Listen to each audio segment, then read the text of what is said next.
That is what he sees when he wakes on a strange shore. And then his brain clicks so loud he almost hears it. These people live on a coast made of salt, and they die because no one ever showed them how to pull it out. Jeon Minhu rolls onto his side and vomits seawater onto a gray beach he has never seen. The sky hangs the color of old iron. The wind drags up rot and wood smoke. He is alive, and he has no idea where. The woman keeps screaming. Her hands grip like boat rope. Behind her stand 3 children with faces like skulls wrapped in skin. Their eyes swallow their heads.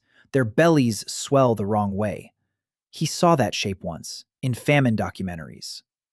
He sits up. The beach runs both ways without end. Huts lean against each other like drunks. Boats rot belly up on the sand, patched so many times the first wood is gone. He looks at his own hands, pale, thin. They belong to a body he does not know. He touches a jaw sharper than his own and hair longer than he ever wore it. He died once already. Now he wears a stranger. The woman points at him, points at the sea, asks where he came from without a single word he understands. He points at the water and shrugs. There is nothing out there. No ship, no wreckage, no answer. The wind cuts through his wet rags like a blade. He freezes. He starves. He stands on a beach in a world that is not his, and he does not even own shoes. A child sprints off and drags back an old man with a face carved from driftwood. The old man studies him the way a fisherman reads weather. Then he strips off his own coat and wraps it round Minhu's shoulders. It stinks of fish and smoke and years. It is the warmest thing he has felt since dying. The old man stabs a finger at his own chest. Garrick. Minhu gives his name. Garrick mangles it twice and settles on Minhu and starts walking. Minhu follows because there is nowhere else. The village is worse up close.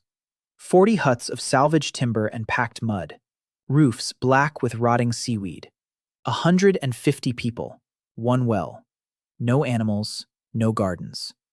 Then he sees her. A woman gutting fish on a flat rock. Her hands race against the rot because the flesh already turns at the edges. No salt. Minhu stops dead. He stares at the fish. He stares at the ocean 20 steps away, and it clicks. He drops to his knees and scoops a handful of seawater and tastes it. The brine punches him. This is heavy, dense, 4% at least. He spits, and now he does not see water. He sees a factory that runs on sun and wind and makes the one thing these people die without. He sees pools carved into rock, clay basins angled south, cascades stepping down a slope, each one saltier than the last, white crystals frosting the edges, bags, trade, winter for every soul in this miserable village. The woman with the rotting fish watches him. So does Garrick. So do the children. Minhu stands. His legs shake. His mind does not. For the first time since the beach, he knows exactly what to do. The trouble is, doing it might kill him faster than the ocean nearly did. He follows Garrick into the largest hut. Smoke, damp, a fire in a stone pit. 5 people ring it and look at him the same way. Suspicion. Garrick talks a long time. Minhu dries his rags and reads faces he understands perfectly. 2 hostile, 1 curious, 1 too tired to care. The last one sits in the corner, the woman from the beach, cracked lips pressed shut. She watches him like a stray dog that might bite. He does not know her name is Myra. He does not know she buried a husband and a son in the same week. He does not know she traded her last copper ring for a fistful of gray grit, more sand than salt. But he sees her hands. Strong, working hands. The kind that could run a production line if someone showed her what one was. Garrick points at the floor by the fire. You sleep here. Minhu lies on packed earth and listens to the wind scream and thinks about evaporation rates, solar angles, basin depth, clay viscosity. 2 meters by 3 by 15 centimeters deep. Clay lining in 3 layers. Facing southwest for the afternoon sun. 4 stages. 4%. 10. 18. Saturation at 26. Harvest every 3 days. 2 kilos of crude salt per square meter. 90% pure. Better than anything these people have seen in their lives. He runs the math 4 times because his life might ride on it. The numbers hold. Chemistry does not care what century you crash into. Somewhere a child coughs in the dark. Tomorrow he starts. Tomorrow he takes the ocean apart one pool at a time and pulls out what keeps them breathing. And he does it quiet. Because somewhere past that gray horizon, someone owns the salt of this kingdom. And that someone will not enjoy a stranger washing ashore and giving away for free what they charge a fortune for. He does not know the word monopoly here yet. He does not need it. Monopolies look the same in every century. The powerful keep the thing scarce, the weak pay or die. The only difference is which thing. Here, it is salt, and salt laps at his feet. He almost laughs. He presses his cheek to the cold earth and listens to the sea. It sounds like a promise, if you know how to listen. 3 days passed before Minhu could stand without the world tilting sideways. Whatever had brought him here had done it roughly. His body ached in places he could not name, and his lungs burned every time he breathed too deep. Garrick let him stay by the fire. Mayra brought him food twice a day, a bowl of thin broth with scraps of unsalted fish floating in it. It tasted like warm water with a memory of flavor. On the second night, he almost gagged. Not because it was bad, but because his tongue remembered what food was supposed to taste like, and this was not it. By the third morning, the language was starting to crack open. Not fluency, not even close, but he was catching patterns. He sat by the well and listened to people talk and sorted sounds into categories. Subject, then verb, then object. Like Korean, actually. That helped. He picked up water and fire and fish and cold and hungry within the first 2 days. By the third day, he could say thank you and I understand and where. Garrick noticed. The old man sat with him that evening and pointed at things and said their names slowly. Minhu repeated each one 10 times. Garrick corrected him with the patience of a man who had taught children to tie knots for 40 years. By nightfall, Minhu had 60 words. Not enough to explain fractional crystallization. Enough to ask for a bucket. On the morning of the 4th day, he went to Mayra's hut. She was sitting outside, trying to preserve the morning catch. 3 silvery fish lay on a flat stone in front of her. Beside them sat a small clay pot containing what she called salt, but what Minhu's eyes identified instantly as mostly calcium sulfate with traces of magnesium chloride and enough sand to build a small castle. It was gray. It was bitter. It would preserve nothing. He watched her rub this substance into the fish with desperate efficiency. She used every grain. She scraped the pot with her fingernail to get the last dust. And Minhu knew with chemical certainty that those fish would be rotting by tomorrow evening. He held up his hand. She stopped. He pointed at the ocean, and then at her pot, and then at the fish. She frowned. He picked up the clay pot and sniffed it. Then he walked to the shoreline and filled a wooden bucket with seawater and carried it back. He pointed at the bucket. Then he pointed at the fire pit. Then he made a rising gesture with his hands. Steam, boiling, evaporation. Mayra watched him with narrow eyes. He could see her calculating whether he was insane or dangerous or both. He set the bucket over the fire himself because asking permission in a language he barely spoke felt like it would take longer than just doing it. The water boiled. He fed the fire for an hour. Mayra sat and watched. 2 other women came to watch, then a man, then 3 children. By the time the water had reduced to a shallow puddle of concentrated brine at the bottom of the bucket, the audience had grown to 11. The brine thickened. Crystals began forming at the edges, white ones first. then a yellowish crust that Minhu scraped away and set aside. That was the gypsum. Bitter and useless for food, but good for other things later. He kept heating. More crystals. These were whiter, cleaner. He let the last water evaporate completely and was left with a small mound of damp white crystals at the bottom of the bucket. Maybe 50 grams, enough to fill a cupped palm. He picked up a pinch and tasted it. Clean, sharp. Sodium chloride with minimal impurities. Real salt. He held the pinch out to Mayra. She looked at it like he was offering her a diamond. She tasted it. Her eyes went wide. She tasted it again. Then she said a word he did not know yet, but whose meaning was obvious from the way her voice cracked. She turned to the women behind her and spoke rapidly. They crowded forward. Everyone wanted to taste. Minhu let them. He watched their faces change. Every single one of them had the same expression. Shock first, then something between anger and wonder. The look of someone realizing they have been living next to a river of gold and drinking mud. He took the remaining salt and turned to the 3 rotting fish. He cleaned them properly first, scraped the scales, removed the guts, opened them flat. Then he rubbed salt into the flesh with the precision of someone who had done this 1,000 times in another life. Not too much, not too little. 8% of the fish weight in salt. That was the number. He had written a blog post about it once. The perfect ratio for cold preservation of small, oily fish. He wrapped them in broad leaves that one of the children brought from the tree line and set them in the shade. Then he held up one finger. 1 day. Wait 1 day. The crowd dispersed slowly. Some looked skeptical. Some looked afraid. Garrick appeared at some point during the demonstration and stood at the back with his arms crossed. He said nothing then, and he said nothing after.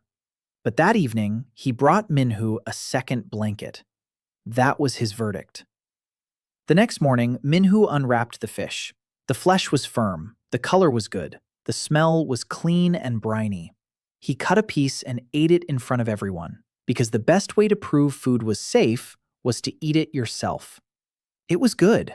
More than good. It was properly cured. The salt had done what salt does. It had pulled water from the cells and creating an environment where bacteria could not thrive. Simple. Ancient. The most basic act of food preservation in human history. And these people had never seen it done right because the only salt available to them was expensive garbage cut with sand and gypsum. Mayra ate a piece. She chewed slowly. She swallowed. Then she sat down on the sand and pressed her hands to her face.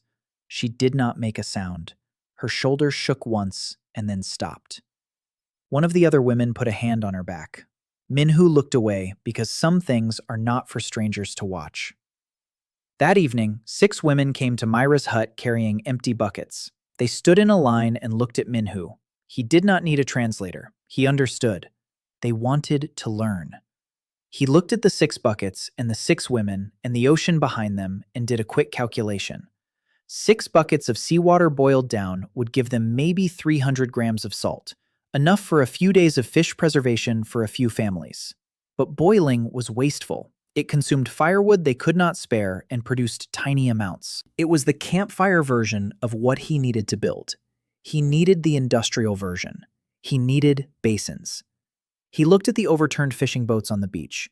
3 of them were beyond repair. Their hulls were cracked and their ribs were splintered, but their planks were still solid, and their seams could be resealed with clay. He pointed at the nearest wreck. Then he drew in the sand with his finger, a rectangle, shallow, flat.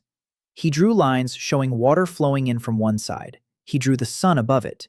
He drew arrows going up for evaporation. He drew crystals at the bottom. The women stared at the drawing. Mayra stared at the drawing.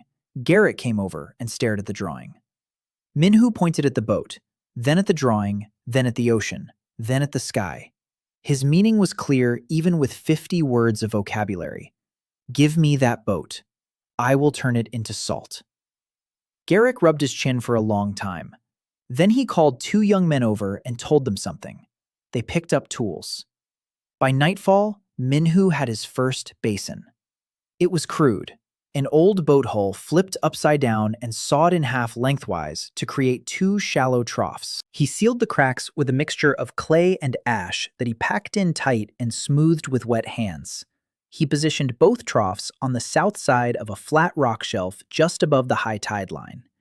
Angled at a slight tilt so that as water evaporated, the remaining brine would concentrate at the lower end. He filled them both with seawater carried in buckets. Then he stood back and looked at his creation. It was ugly. It was primitive. It was held together with mud and stubbornness. It was also the first solar evaporation basin in the history of this world. And if the sun cooperated, it would produce 10 times more salt than boiling with a tenth of the effort.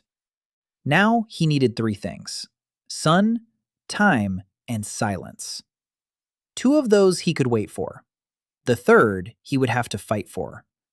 Because silence in a starving village was the hardest currency of all. The sun came on the 5th day like a gift. Clear sky from horizon to horizon. Wind steady from the southwest. Perfect drying conditions. Minhu checked his basins at dawn. The seawater in both troughs had dropped by a centimeter overnight from wind alone. By midday, the water was visibly thicker. He could see the shimmer of increased density when he tilted the trough slightly. By the second morning, a thin white crust was forming along the edges of the lower pool. He scraped it with a flat piece of wood and tasted it. Gypsum. Too early. He left it. By the third morning, the crust was thicker, and the water in the lower section was dark amber. Concentrated brine sitting at maybe 15% salinity. He let it continue. On the 4th morning, he woke to find white crystals growing in the shallow end of both troughs, like frost on a window. He crouched down and studied them. Clean cubes, translucent edges, the unmistakable geometry of sodium chloride. He scraped a handful free and weighed it in his palm, maybe 200 grams from each trough. 400 grams total from 4 days of doing nothing but letting the sun work. He tasted it. Clean. Bright. A faint mineral note from the magnesium that he could remove with a simple wash step. This was better salt than anything he had seen in this village. Better, probably, than anything most people in this kingdom had ever tasted. He washed the crystals in a small amount of fresh water, just enough to dissolve the bitter magnesium salts on the surface without dissolving the sodium chloride underneath. Then he spread the washed crystals on a flat stone to dry. In an hour, he had a pile of white salt that sparkled in the sun like crushed glass. Garrett came to look. The old man picked up a pinch and put it on his tongue. He stood very still for a moment. Then he looked at Minhu with an expression that was not quite fear and not quite reverence, but somewhere in between. He asked a question. Minhu had enough words now to understand it. How much can you make?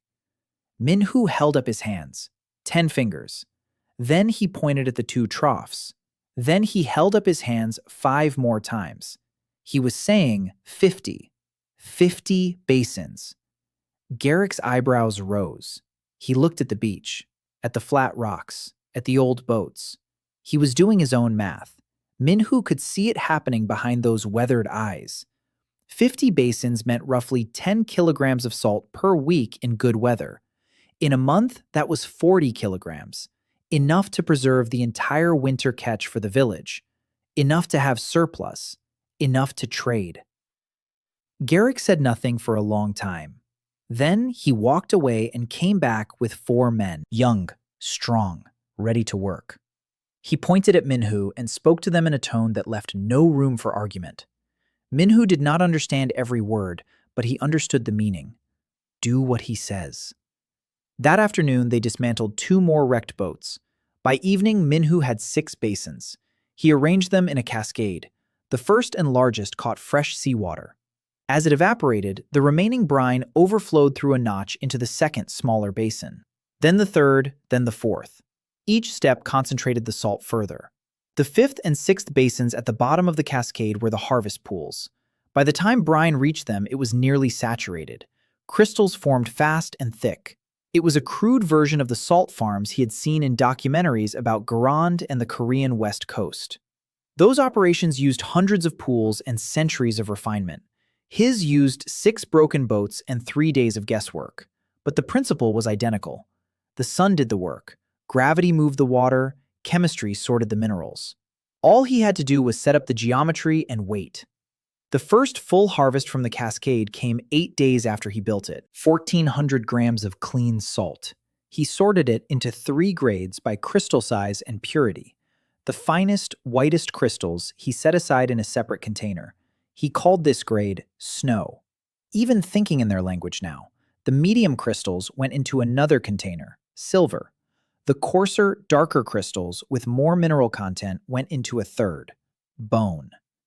3 grades, 3 uses. Snow for direct eating and delicate preservation. Silver for general curing of fish and meat. Bone for heavy-duty bulk preservation and trade for non-food purposes, like leather tanning. Nobody in this village had ever seen salt sorted by quality. Nobody in this kingdom probably had. He explained the system to Mayra because she was the one who would need to manage it. She listened with her arms crossed and her cracked lips pressed together and asked one question. She asked if he was some kind of sorcerer. He said no. He said he was just someone who understood water. She stared at him for a long time.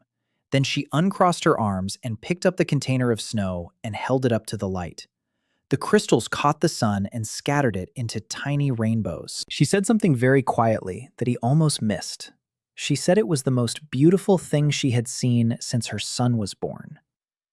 He did not know what to say to that, so he said nothing. That was probably the right choice. Word spread through the village in hours. Not just through Lau Haven, but to the 3 nearest fishing families who lived in scattered huts along the coast within a day's walk. People came to see.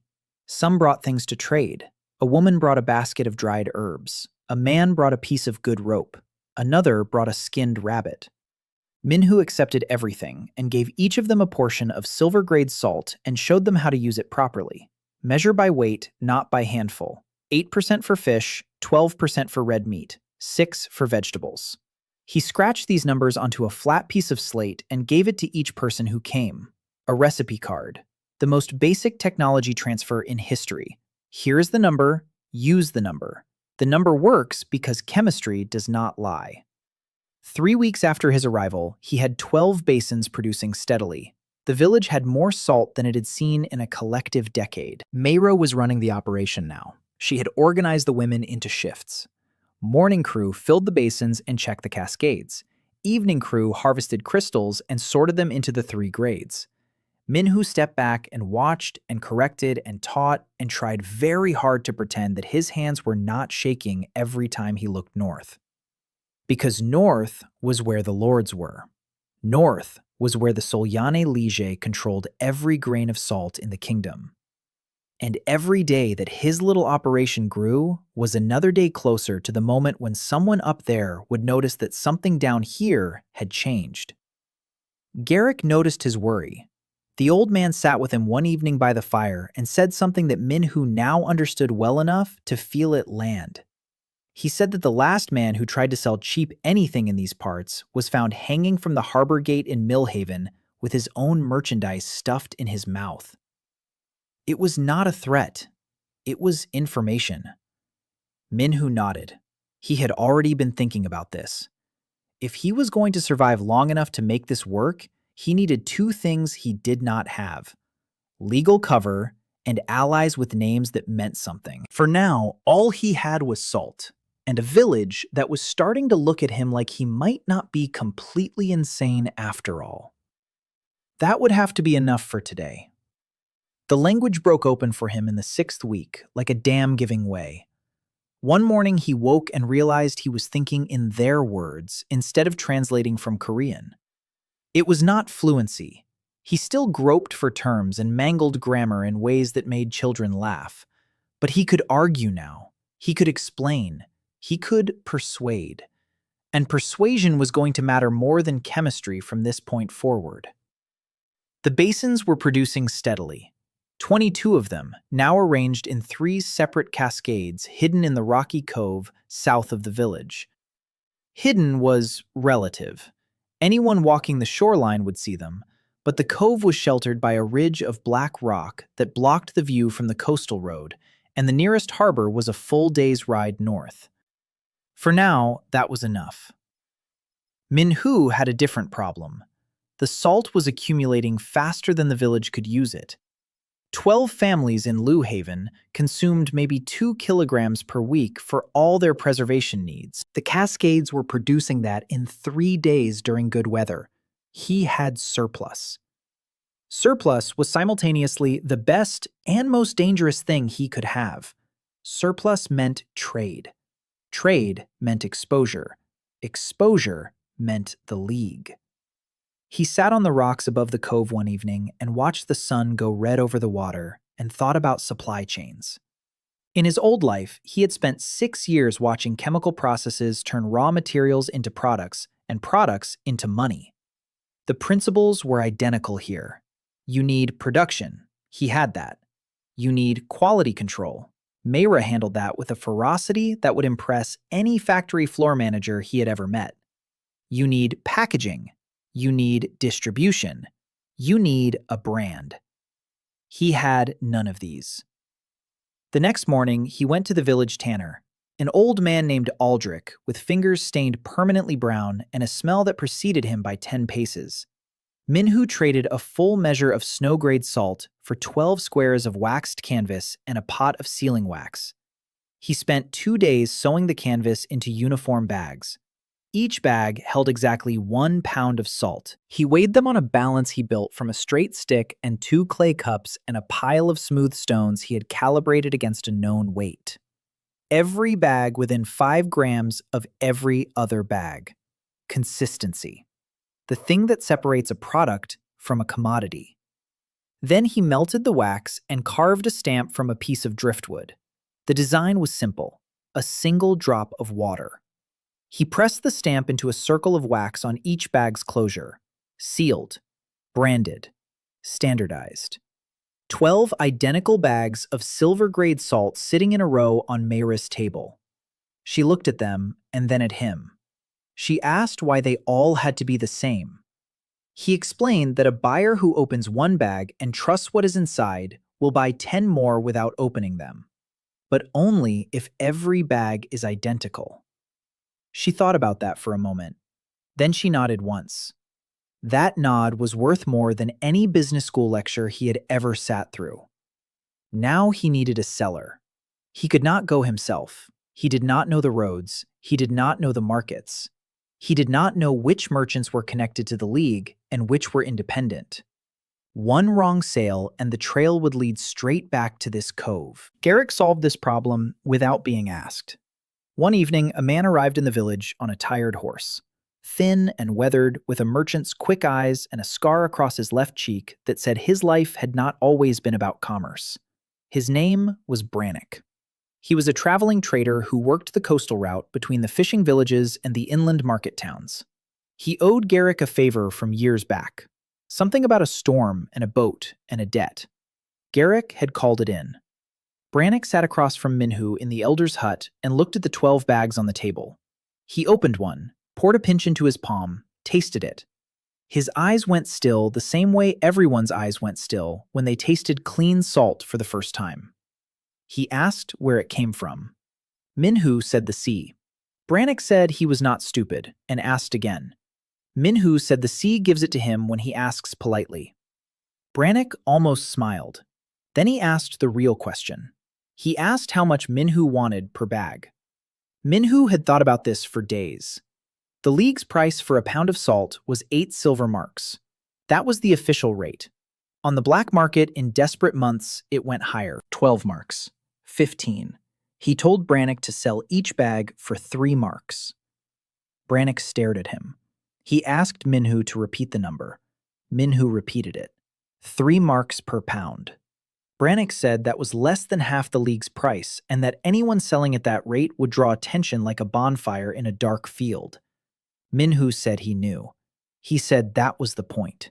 He said the price had to be low enough that people remembered it. Low enough that it spread by word of mouth.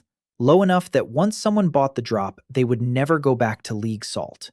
Not because it was cheap, because it was better and cheap. Brannick was quiet for a long time. Then he asked what his cut was. Minhu said 1 mark per bag, a third of the sale price. Brannick's eyebrows rose. That was generous, extremely generous. Minhu knew it was generous. He needed Brannick loyal, not just willing. A man who gets rich with you does not betray you easily.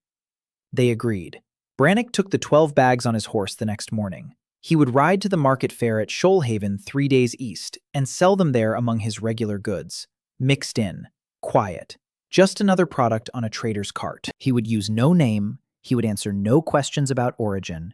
If pressed, he would say he bought them from a foreign sailor passing through. Minhu watched him ride away and felt something he had not felt since arriving in this world. It was not hope, exactly. It was the specific satisfaction of watching a plan move from theory to execution. The same feeling he used to get when a reaction vessel hit the right temperature and the color changed exactly when the equation said it would. Chemistry.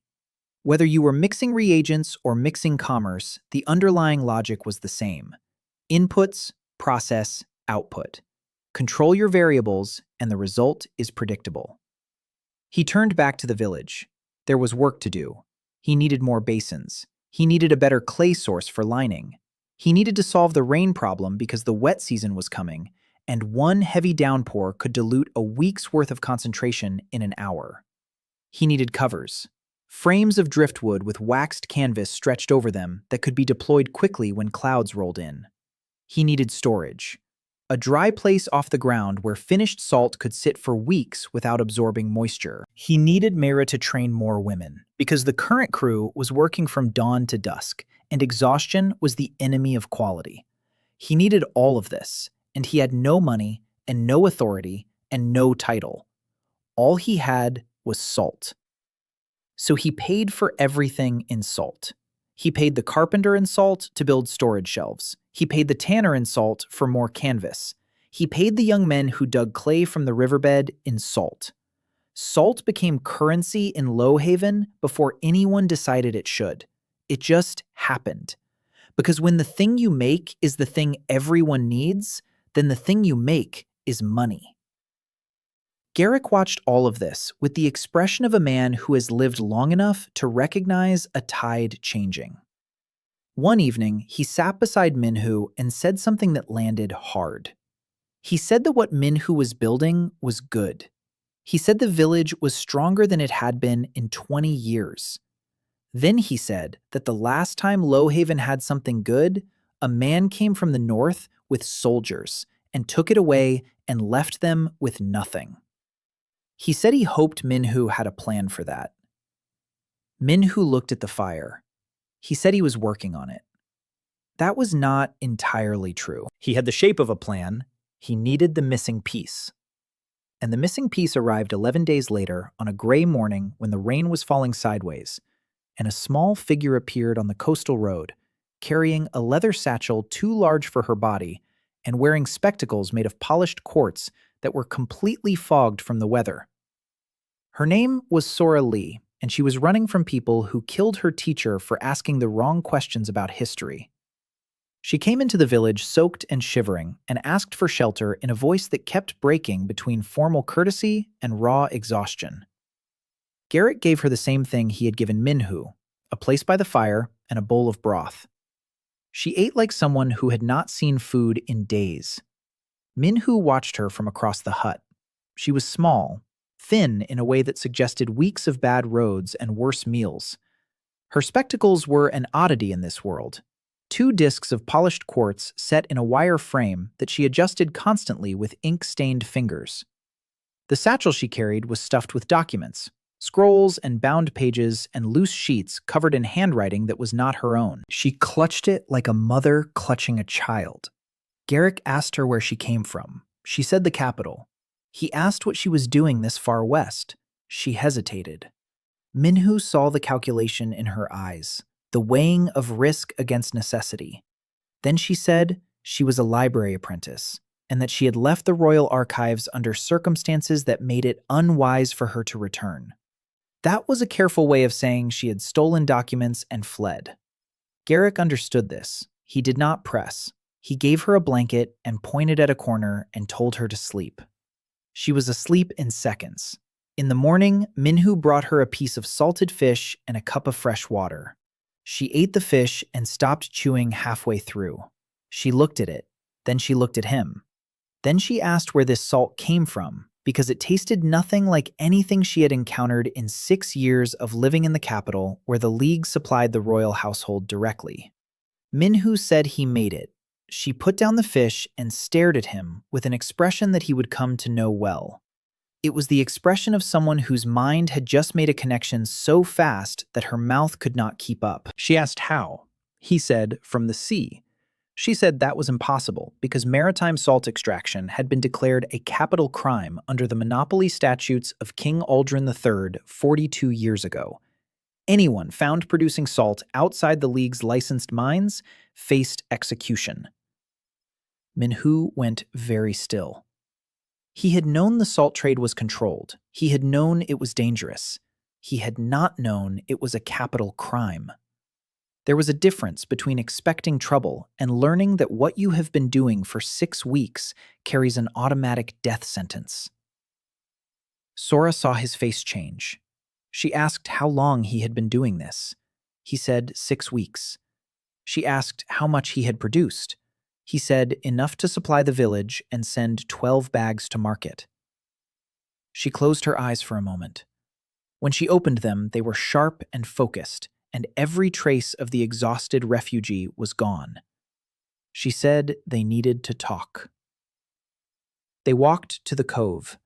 Minhu showed her the cascades, 26 basins now gleaming in the morning sun with brine at various stages of concentration. White crystals growing along the edges of the harvest pools. The whole operation laid out on the rocks like a diagram from a chemistry textbook. Sora walked the length of the cascade system twice without speaking. She touched the clay lining. She tasted the brine at different stages. She examined the grading system and the wax-sealed bags stacked in the storage shelter. Then she sat down on a rock and pushed her spectacles up her nose and spoke for 10 straight minutes. She knew the legal landscape of the kingdom in granular detail. The monopoly statutes were the foundation of the League's power. They granted exclusive rights to salt production and sale to a consortium of 4 lords under the hereditary leadership of the Corsten family. The current head was Duke Valmar Corsten, called the White Fist. The statutes had been renewed by every king for 4 decades because the League paid an enormous annual tribute to the crown. Something close to 15% of the total royal revenue came from salt taxes. Challenging the League meant challenging the king's treasury. That was why no one had ever succeeded. But Sora said something else. She said the statutes had a gap. They specifically prohibited the extraction of salt from mineral deposits and the operation of salt mines and the trade of mined salt without League license. The language was precise. It said mines. It said mineral deposits. It said extraction from the earth. It did not say the sea. It did not say evaporation. It did not say anything about a man with clay basins on a beach letting the sun do what the sun does. She said this gap existed because when the statutes were written 500 years ago, nobody believed you could get usable salt from seawater. The technology did not exist here. The sea was for fish and ships and drowning, not for salt. Minhu felt something shift in his chest. Not hope. Something more precise than hope. The feeling of finding a load-bearing wall in a building you thought had no structure at all. He asked her if she was sure. She pulled a scroll from her satchel and unrolled it on the rock and pointed at specific lines of text. He could not read the formal legal script yet, but she translated for him word by word. The statute said salt from the earth. His salt came from the water. She said it was not a guarantee. She said any court would face pressure from the League to interpret the statute broadly. But the letter of the law was on his side. And in this kingdom, the letter of the law still mattered to certain judges. It was a thread. A thin one. But threads were all he had. He asked her why she was telling him this. She could have walked through the village and kept walking. She could have taken her satchel of stolen documents and disappeared into the next town. She owed him nothing. She looked at the cascades for a long time. Then she told him about Eric the Salt, a name he had never heard, a man who had lived on this exact stretch of coast 500 years ago. A man who, according to the oldest documents in the Royal Archive, had come from nowhere and taught the coastal people how to harvest the sea. A man who had been killed by the ancestors of the current League Lords when his methods threatened their newly established monopoly over inland salt mines. She said her teacher had spent 20 years researching Eric. He had found references in texts that predated the kingdom itself, references to a figure called the Divider of Water and Salt, someone who came when the world needed them. Her teacher believed Eric was not from this world. He believed the coastal point near Low Haven was a crossing place, a door that opened when the imbalance grew too great. He had presented his findings to the royal librarian, and 3 days later, he was found dead in his study with his papers burned. Sora had grabbed what she could and run.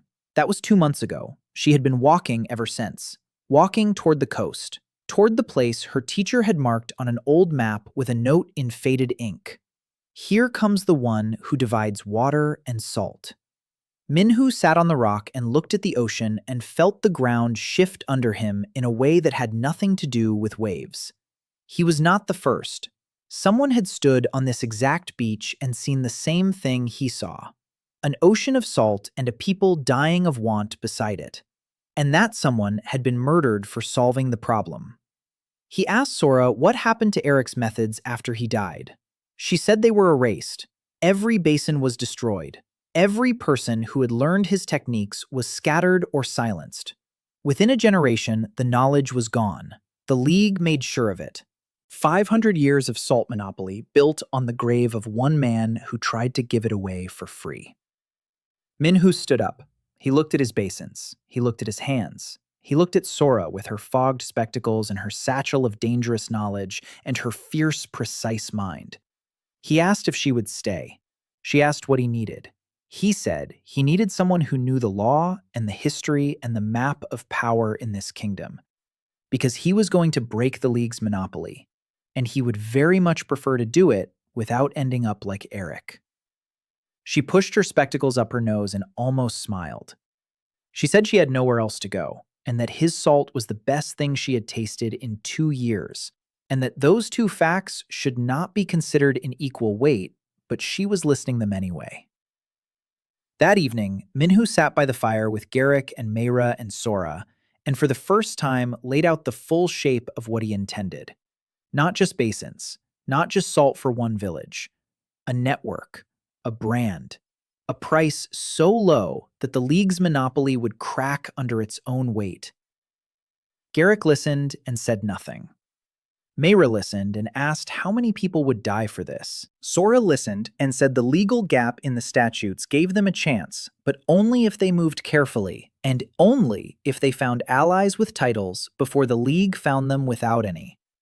Minhu looked at the fire and said he did not want anyone to die.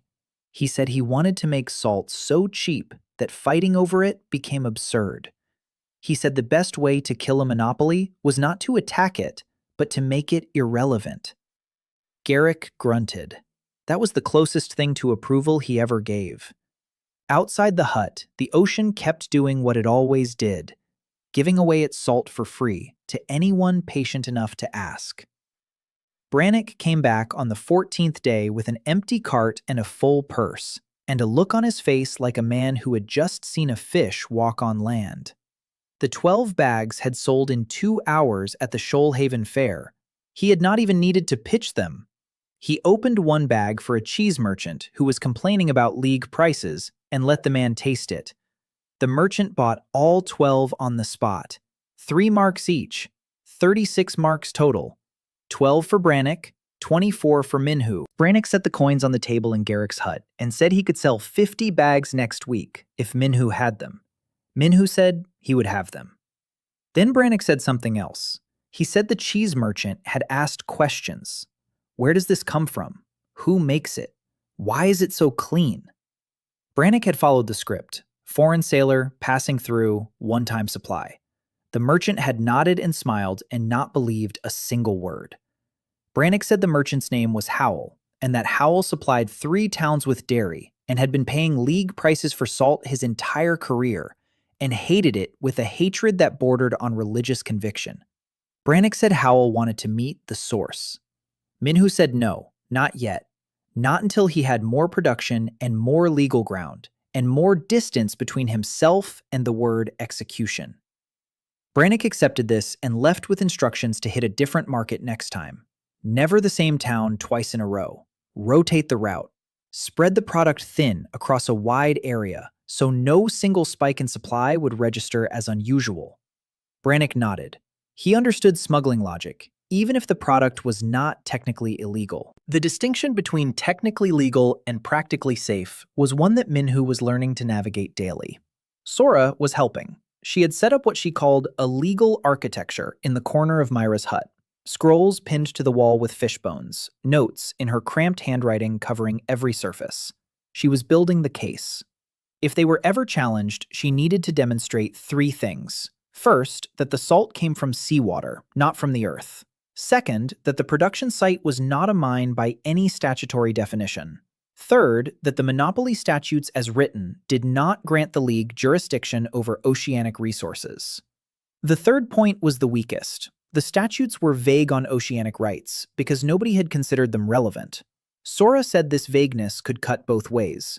A sympathetic judge would read it as freedom. A hostile judge would read it as an oversight to be corrected in the League's favor. They needed a sympathetic judge. Or better yet, they needed to never see a courtroom at all. Minhu focused on production. 30 basins now. He had found a better clay deposit upstream, and the new linings held water without seepage. He redesigned the cascade layout for efficiency. 3 parallel systems of 10 basins each, feeding into shared harvest pools at the bottom. He trained Mayra's crew on quality control procedures. Every batch tested for taste and crystal clarity before grading. Every bag weighed on the balance. Every seal pressed with the drop stamp. Consistency, reliability, the foundations of trust that no amount of marketing could replace. By the end of the second month, he was producing 15 pounds of grated salt per week, 5 times what the village consumed. The surplus went into sealed crates in the storage shelter, building inventory for the next market run. Mayra managed the daily operations with an efficiency that amazed him. She had never seen a production schedule before he drew one, but she understood the concept instantly. Tasks assigned by time, quality checks at fixed intervals, output recorded on a slate board that she wiped and rewrote every morning. She could not read or write, but she had invented her own notation system. Circles for bags filled, lines for bags sealed, crosses for bags failed inspection. She ran the operation tighter than most factory supervisors he had worked with in Seoul. One evening, he found her standing alone by the harvest pools after the crew had gone home. The sun was setting and the pools were glowing orange and pink, and the salt crystals along the edges looked like tiny jewels. She was just standing there, looking at them. He asked if something was wrong. She said nothing was wrong. She said she was trying to remember the last time she had stood still and looked at something beautiful without worrying about tomorrow. She said she could not remember that far back. He stood beside her, and they watched the pools together in silence. After a while, she said his name. Not the mangled version the village used. She said, Minhu. Close enough. She said it like she had been practicing when nobody was listening. He looked at her, and she looked at him, and something passed between them that neither of them named because naming it would have made it fragile, and they both understood without speaking that fragile things did not survive in their lives. She turned and walked back to the village, and he stayed by the pools a while longer, listening to the sea. The next morning, Sora pulled him aside with urgency in her eyes. She had found something in her stolen archives. A map of the western coastline drawn maybe 300 years ago with annotations in a script she had been trying to decipher for weeks. One annotation near the location of Lao Haven read in archaic formal language that Sora translated haltingly. Here comes the one who divides water and salt. She had mentioned this before, but there was more. Beneath the main text, in smaller letters, almost invisible with age, was a second note. She had missed it until last night when she held the page up to candlelight at a certain angle. The second note read, "He will come twice more after the first." The first was Eric, 500 years ago. If the note was true, then Minhu was either the second or the third. And if he was the second, then somewhere in the gap between Eric and Minhu, there had been another one. Someone who came through the same door and stood on the same beach and saw the same ocean of unclaimed salt. Someone who had failed or been killed or simply vanished from the record. Sora said she had found no mention of this middle figure anywhere in the archives. Whoever they were, they had been erased even more thoroughly than Eric. This troubled Minhu in a way he could not fully articulate. He was not superstitious. He was an engineer. He believed in processes and measurements and reproducible results. But the idea that the world itself was somehow selecting people and pulling them through time and space to solve a specific problem over and over again made the hair on his arms stand up. It suggested a pattern, and patterns in chemistry usually meant an underlying mechanism. Something was doing this. Something was choosing. And whatever it was, it had a poor track record, given that both previous candidates appeared to have ended badly. He filed this information in the part of his brain reserved for things too large to process right now and went back to work. There were basins to check and salt to grade and a village to feed. The mysteries of interdimensional transfer could wait until after lunch. Brannick made his second run that week, 40 bags this time. He hit 2 different market towns on the inland route, sold everything in 3 days. The money came back in a leather pouch, 120 marks minus his cut. Minhu distributed a portion to every family that had contributed labor, equal shares. May retract the distribution on her slate board. Nobody in Lowhaven had held silver marks in their hands for longer than Minhu could calculate. Some of the children had never seen a coin at all. A woman named Hilda, who had been the loudest voice against Minhu during his first week, came to him that evening. She did not apologize. She did not thank him. She just set a bowl of stew in front of him and walked away. It was the best stew he had ever tasted in this world because she had used silver-grade salt in it, and because forgiveness tastes different when it comes in a clay bowl without words.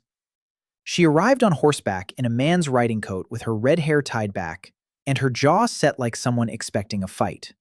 Lyra Venmore was 19 years old, and she had not come to Lowhaven because she wanted to.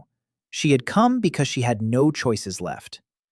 Minhu was on the rocks checking the afternoon harvest when Garrick brought her to the cove. She dismounted and looked at the basins and the cascade system and the grading station and the sealed bags stacked in the shelter, and she did not speak for a long time.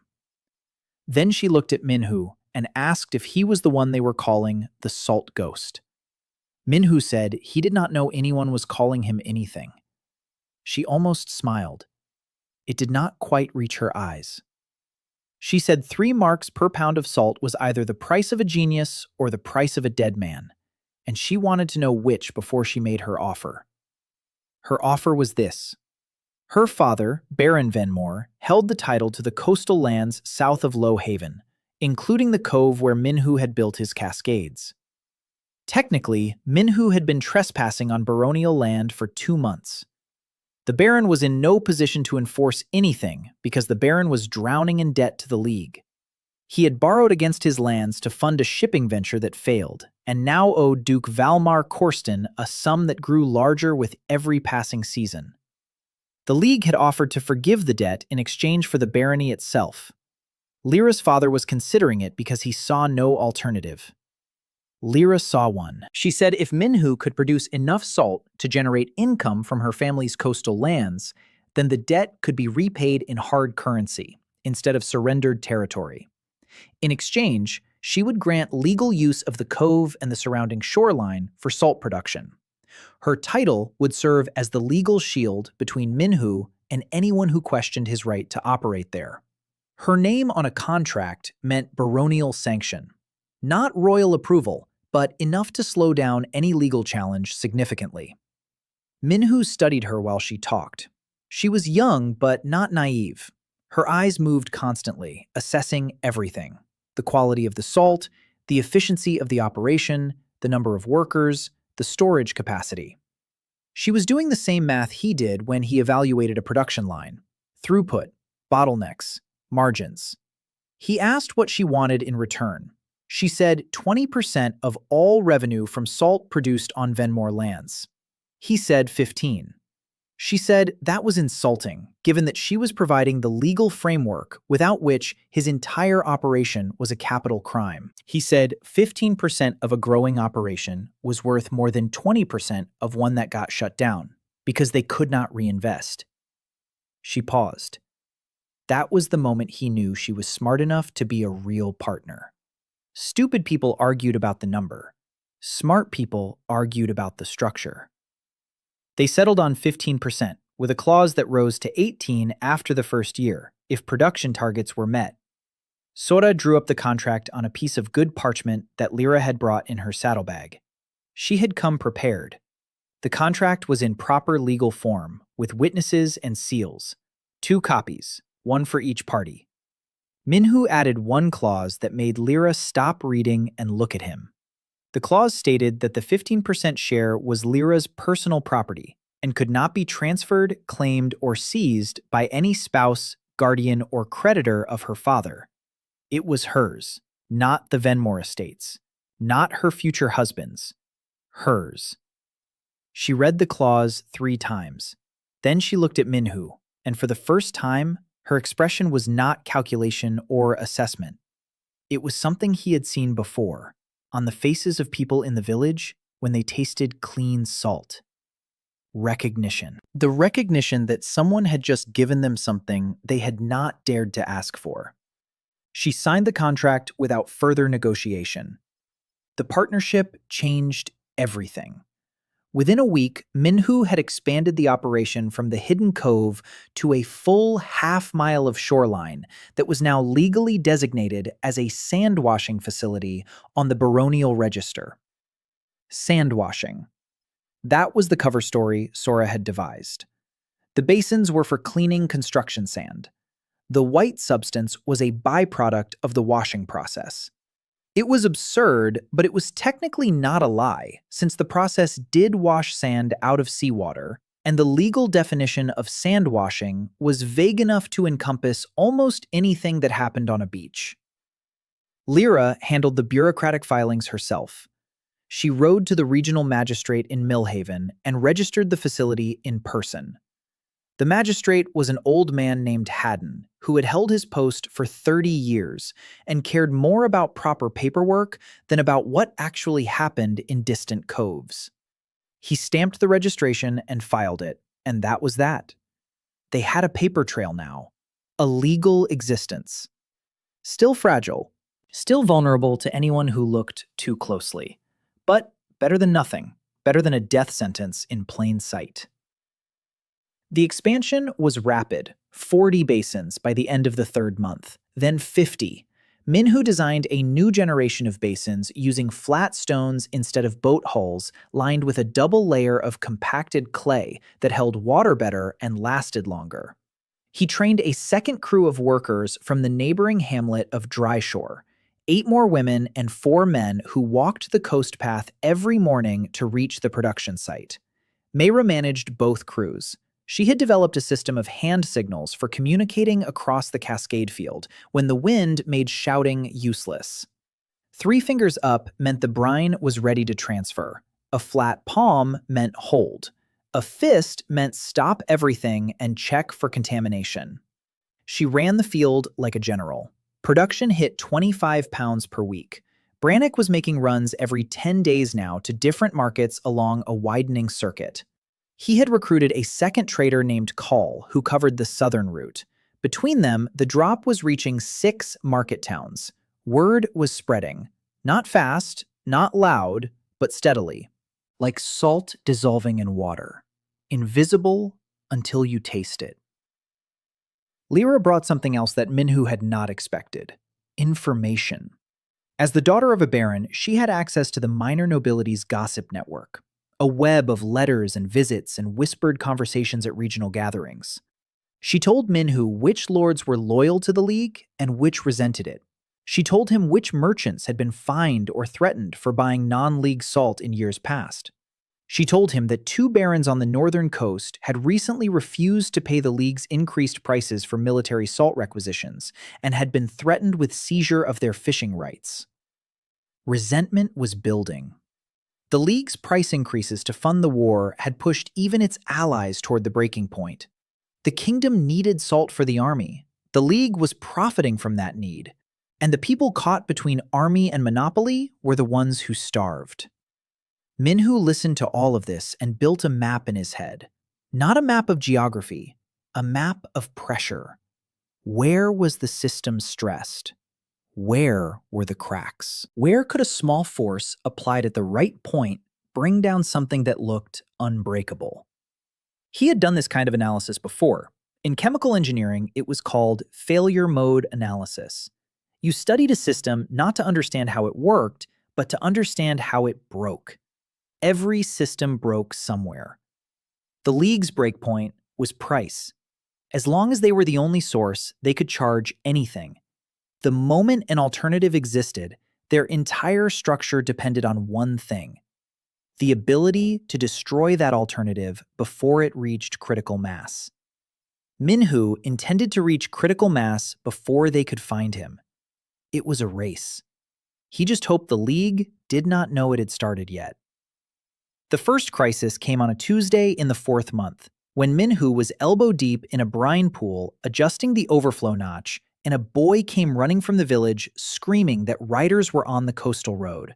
4 riders, armed, wearing the gray cloaks that Sora identified instantly as League scouts. Tax collectors and intelligence gatherers who rode circuits through the coastal regions looking for exactly what Minhu was doing. He had maybe an hour before they reached the village, possibly less. He moved fast. Mayra already had the crew pulling canvas covers over the harvest pools. From a distance, the covered basins looked like boat repair stations, tarps over hulls. Nothing unusual for a coastal village. Minhu and 3 of the men carried the sealed bags from the storage shelter to a cave in the cliff face that Garrick had shown him weeks ago for exactly this purpose. An old smuggler's hole from the days when Lauhaven had run untaxed brandy. The bags went in. A pile of driftwood went over the entrance. In 40 minutes, the entire operation was invisible. The cascades looked like natural rock pools with canvas boat covers scattered around them. The storage shelter was empty except for fishing nets hung up to dry. Sora hid her documents under a false bottom in a water barrel. Lyra was not in the village. She had ridden back to her estate 3 days prior. Good timing. The riders came in at midday. Their leader was a lean man with a face like a knife blade and eyes that cataloged everything they touched. He introduced himself as Ren. He was a licensed surveyor of the Solyane Lige, conducting a routine census of coastal production activities. He asked Garrick how many families lived here. Garrick told him. He asked about fishing yields. Garrick lied fluently. The yields were low, very low, the worst season in memory. That part was almost true, because before Minhu's arrival, it had been the worst season in memory.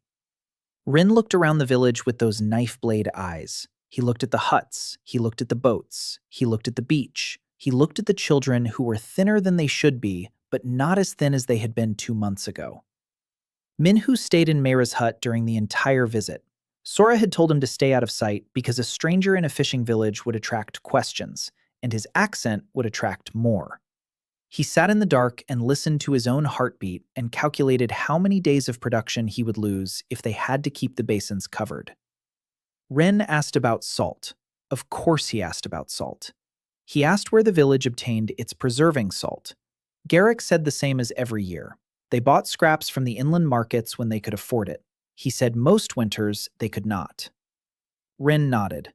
He did not look sympathetic. He looked like a man doing inventory. He noted something on a tablet and moved on. He walked the beach. This was the moment Minhu's stomach dropped. The basins were covered, but the rock surfaces where brine had evaporated over weeks were stained white in places. Salt residue. Faint, but visible if you knew what you were looking at. And Ren might know. Ren walked past the first cascade without pausing. He walked past the second. At the third, he stopped. He crouched down and touched the rock surface. He rubbed his fingers together. He looked at the white residue. He tasted it. Minhu watched through a crack in the hut wall and felt his future balance on the tip of one man's tongue. Ren stood up. He looked at the rock. He looked at the sea. He wiped his hand on his cloak and walked back to Garrick and said something about tidal salt deposits being common on this type of coastline. He said it in a tone that suggested he was explaining it to himself as much as to anyone else. Natural deposits, tidal residue, not production, not deliberate, just the sea doing what the sea does. Garrick agreed with enthusiasm. He said the rocks were always white after a dry spell. He said the children sometimes scraped it off to play with. Ren nodded. He mounted his horse. The four riders left heading north along the coastal road. Minhu did not breathe for what felt like 5 minutes after they disappeared over the ridge. That evening, Garrick sat with him and said that Ren would be back. Not because he suspected anything specific, but because it was his job to ride this route, and because something in this village was different from his last visit 2 years ago. The children were slightly less gaunt. The huts had fresh patches. There were new nets on the drying racks. Small signs. Individually meaningless. Collectively, they told a story of improvement. And improvement, in a place like this, always had a cause. Minhu agreed. They needed to be smarter about concealment. He redesigned the basin field over the next 3 days. The new layout placed basins in natural depressions in the rock shelf where they looked less artificial. He added removable wooden frames that made the harvest pools look like boat soaking troughs when the canvas covers went on. He built a second storage location inland behind the ridge in a collapsed root cellar that one of the dry shore men knew about. Split inventory. If they found one cache, they would not find both. Sora contributed a different kind of protection. She drafted a document she called the precedent brief. It was a legal argument 30 pages long that cited historical case law and statutory language to establish that solar evaporation of seawater did not constitute salt mining under the monopoly statutes. She was building their defense before they needed it. If the day came when talking their way out failed, they would need paper. Good paper. With citations. It was a strange feeling, building a defense for a trial he hoped would never happen, while simultaneously expanding the operation that made the trial more likely every day. He told Sora this felt like driving a cart toward a cliff while simultaneously building a bridge. She said that was a good metaphor, and asked what a cart was for, since she had only ever seen carriages. He laughed. It was the first time he had laughed in this world, and the sound surprised both of them. Production resumed the next day. They lost 9 days in total between the shutdown and the redesign.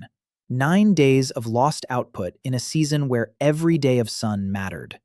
But the operation came back stronger, more concealed, more resilient, more professional. Myra reorganized the crew rotations to include a permanent lookout posted on the ridge above the cove. A teenage boy named Fen, who had the sharpest eyes in the village and who took his job with a seriousness that was both admirable and slightly terrifying. Nobody was sneaking up on them again. By the end of the 4th month, they had recovered the lost output and then some, 30 pounds per week. Brannick and Call were running a full circuit of 8 market towns. The drop was becoming a whisper, a rumor. Something people mentioned to each other in low voices at market stalls when they thought the league's ears were not listening. 3 marks a pound, clean white salt with a wax seal. Have you tried it? Where do you get it? I know a man who knows a man. Minhu heard these reports from Brannick and felt the same mixture of pride and terror that he imagined any successful criminal enterprise generated. Except he was not a criminal. He was a chemist who made salt from seawater. The law said that was legal. The League would disagree. The space between law and power was where he lived now. It was not a comfortable space, but it was his. Month 5 brought Minhu 2 things he did not expect. The first was a competitor. The second was Yuna. The competitor appeared first. Brannick returned from his southern run with news that someone in the port town of Greywall was selling cheap salt. Not as cheap as the drop, not as clean, but noticeably cheaper than league prices and in sufficient quantity to draw attention. Brannick had bought a sample. Minhu examined it in the light and tasted it and identified it immediately. Rock salt. Mined. Poorly refined with heavy gypsum and magnesium content. Whoever was selling it had access to an unlicensed deposit and was undercutting the league by maybe 20%. Brave, but stupid. Rock salt meant mines. Mines meant the statutes applied directly. This person had no legal gap to hide behind. They were simply smuggling, and it was only a matter of time before the league found them and made an example. Minhu told Brannick to stay away from Greywall until the situation resolved itself. He did not want the drop associated with illegal mining in anyone's mind. Their survival depended on the distinction between what they did and what traditional salt smuggling looked like. That distinction was everything. The Greywall smuggler lasted 3 weeks. Brannick heard the news at a market in Ashford. The League's enforcers had raided the operation, 12 people arrested, the leader hanged publicly at the harbor gate. His body was left hanging for a week, with a bag of his own salt tied around his neck as a warning. Minhu heard this and did not sleep that night. He sat by the fire and stared at the embers and thought about rope around a neck, and the weight of a body, and the specific sound salt makes when it shifts in a cloth bag. He thought about whether what he was doing was different enough to save him or just different enough to give him hope before the same ending. In the morning, he went to the basins and worked and did not talk about it. But Myran noticed. She always noticed. She came to him at the end of the day and stood beside him and said nothing for a long time. Then she said that the difference between the man in Greywall and Minhu was that the man in Greywall was stealing what already existed. Minhu was making something that had never existed. She said that mattered. He was not sure she was right, but he was sure she believed it, and that was enough to get him through the night. Yuna arrived 6 days later. The storm that brought her was the worst of the season. 3 days of black sky and horizontal rain and waves that climbed the rocks and swallowed the lower basins entirely. They lost 4 basins to the sea. Weeks of work dissolved in a single night. Minhu stood on the ridge in the pouring rain, watching his salt wash back into the ocean it came from, and felt the specific kind of frustration that only an engineer who has been beaten by nature can feel. The storm also brought a ship, or what was left of one, a trading vessel from the southern sea routes that had been caught in the squall and driven onto the rocks a mile north of Lauhaven. The wreckage washed up on the beach in pieces: planks, rope, cargo, bodies. The village went out to salvage what they could, because waste was a sin these people could not afford. Minhu went with them. He found Yuna face down in the surf, tangled in a length of rigging rope. She was breathing, barely. He dragged her above the tide line and turned her over and cleared water from her mouth and checked her pulse. Steady but weak. She was tall, muscular. Her skin was darker than anyone in the village. Her hair was black and cut short in a style he had not seen here. Her clothes were soaked, but he could see they were different from local garments. Tighter cut, different stitching. When they carried her to Mayra's hut and stripped her wet clothes and wrapped her in blankets, he saw calluses on her hands that told a story. Knife calluses on the right palm, rope calluses on both. She had been working on that ship, but she had not always been a sailor. She woke on the second day, and the first sound out of her mouth hit Minhu like a physical blow. She was cursing in Korean, rapid-fire profanity in a Seoul dialect that he had not heard in 5 months, and that sounded like home in a way that made his chest physically hurt. He dropped the bowl he was carrying and stood frozen in the doorway of the hut, staring at this woman who was sitting up in a pile of blankets, swearing at the pain in her ribs in his mother tongue. She saw him. She stopped. They stared at each other across the smoky hut, and the silence between them was so dense you could have cut it with a knife. She said in Korean, "Are you real?" He said in Korean, "I think so." She said, "Where am I?" He said, "You would not believe me if I told you." She said, "Try me." He told her. It took an hour. She listened without interrupting. She asked 3 questions. How long had he been here? 5 months. Was there a way back? He did not know. Was the food any good? He almost cried. Her name was Aisha Moon, 31 years old, ship cook on a Korean trading vessel called the Haerang that had been at sea for 7 months when the storm hit. 7 months, in this world's ocean, on a Korean ship. Minhu's mind raced. The ship was from the other side. It had crossed the same boundary he had crossed, but it had crossed by sea, not by death. The door worked both ways. Or there were multiple doors. Or the rules were different for ships than for individuals. He filed this away for later analysis. What mattered now was that Aisha was here, and she was alive, and she spoke his language, and she had spent her professional life doing one thing: cooking. She was a cook, not a home cook, a professional who had trained in Busan and worked galley kitchens on commercial vessels for 8 years. She knew fermentation the way he knew evaporation, instinctively, precisely, with the confidence of someone who had done it 10,000 times. When he explained his salt operation, she listened with the critical ear of someone who understood exactly what salt meant to food preservation. When he showed her the 3 grades, she tasted each one and gave him specific feedback that no one in this world could have given. The snow was excellent for finishing, but slightly too coarse for making jeotgad. The silver was perfect for kimchi at this crystal size. The bone had potential for making a doenjang base if she could source soybeans. He stared at her.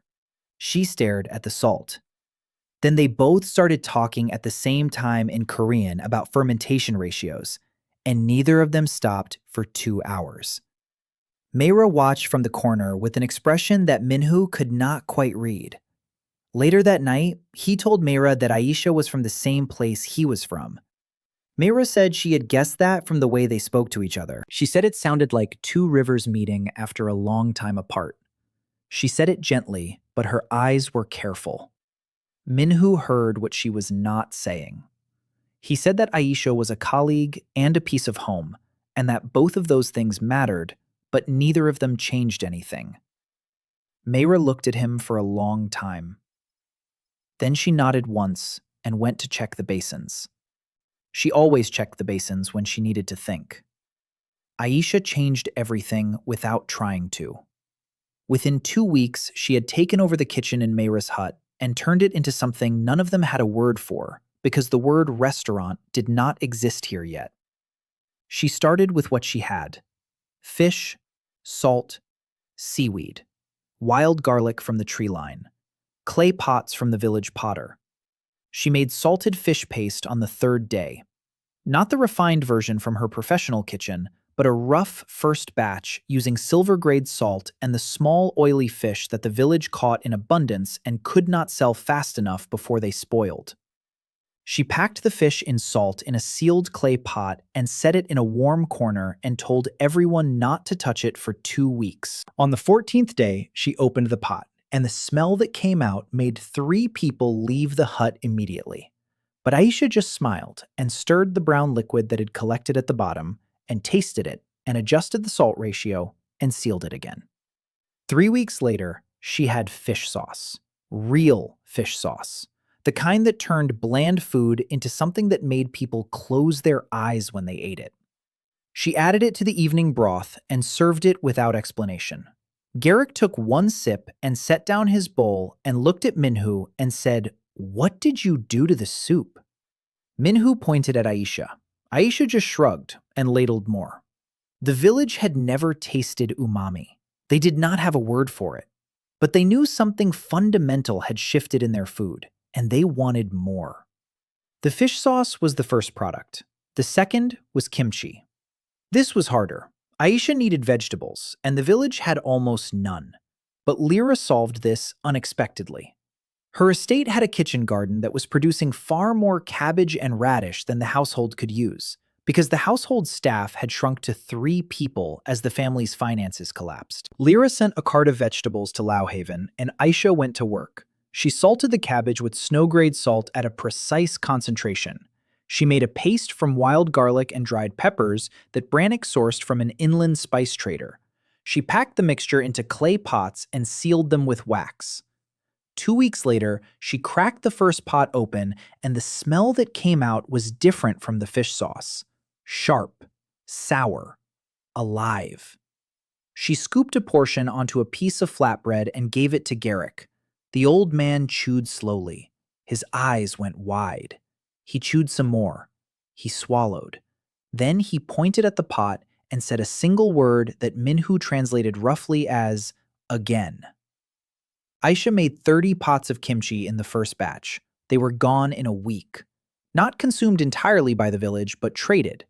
Brannick took 5 pots to the Ashford market on an experimental basis.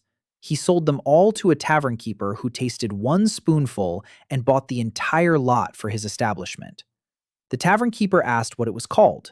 Brannick did not have a name.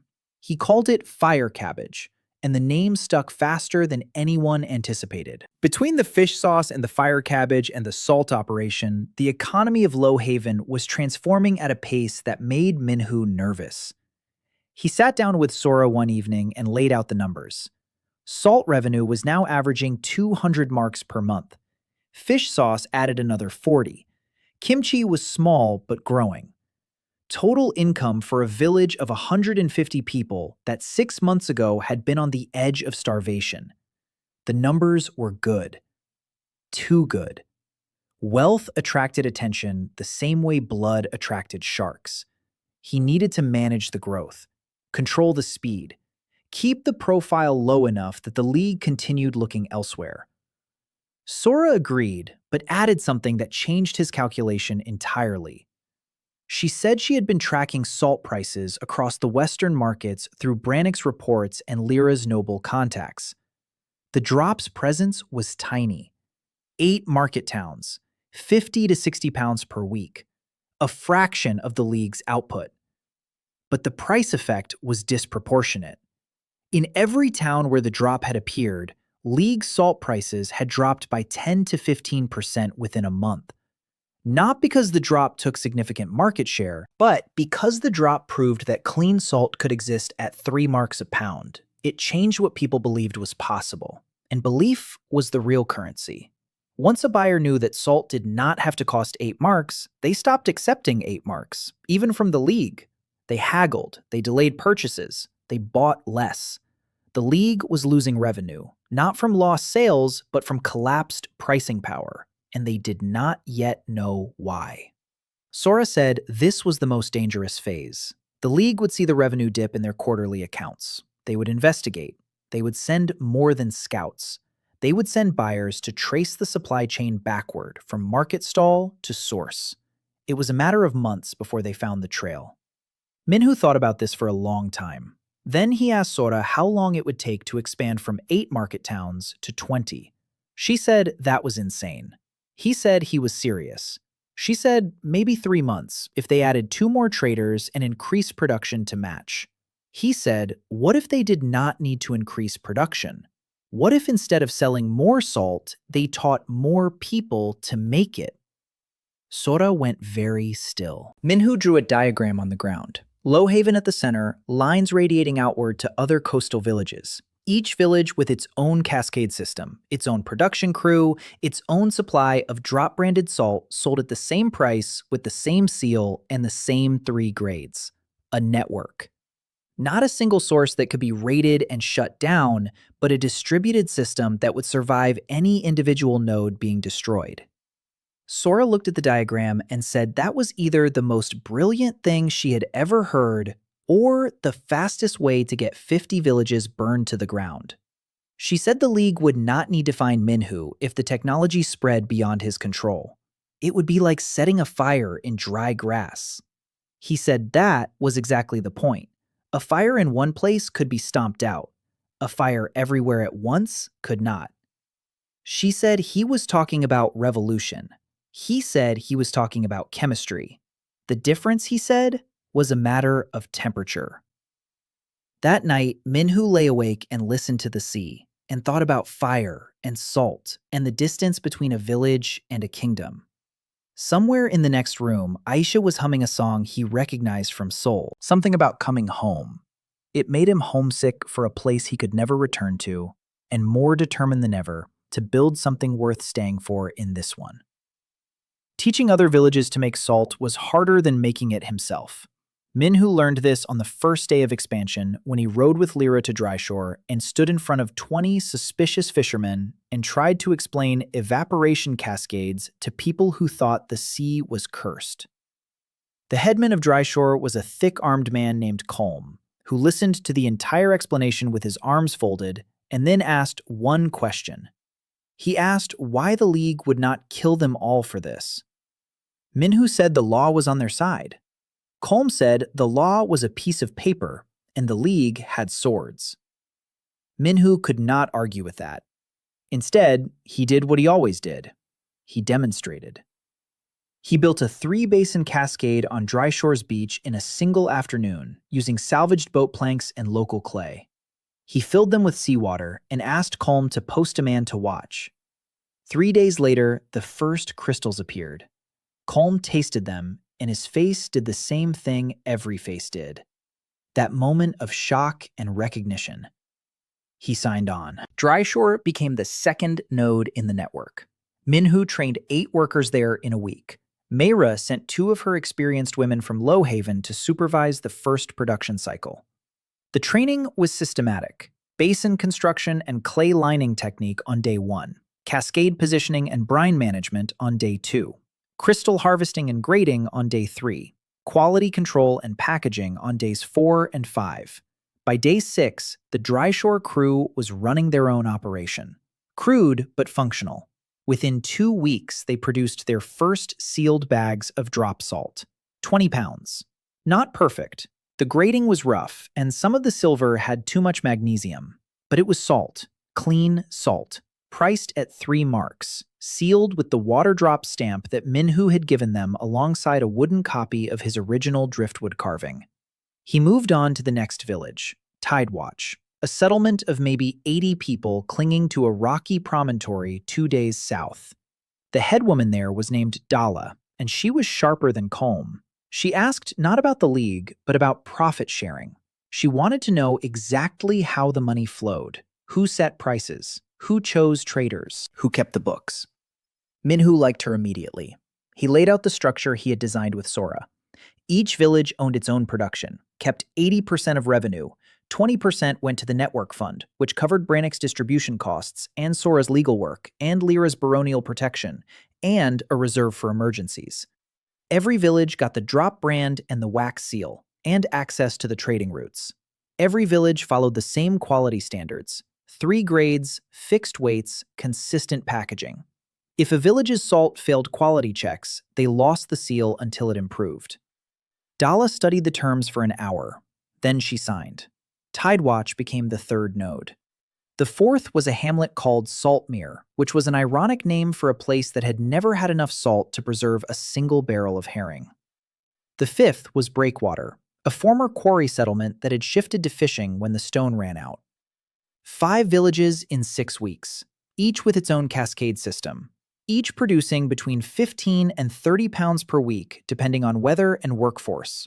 Total network output approaching 150 pounds per week, distributed across 12 market towns through 4 traders now. Brannick had recruited 2 more, reliable men with their own carts and established routes, and the kind of quiet competence that came from years of moving goods that various authorities preferred not to see moving. The drop was spreading.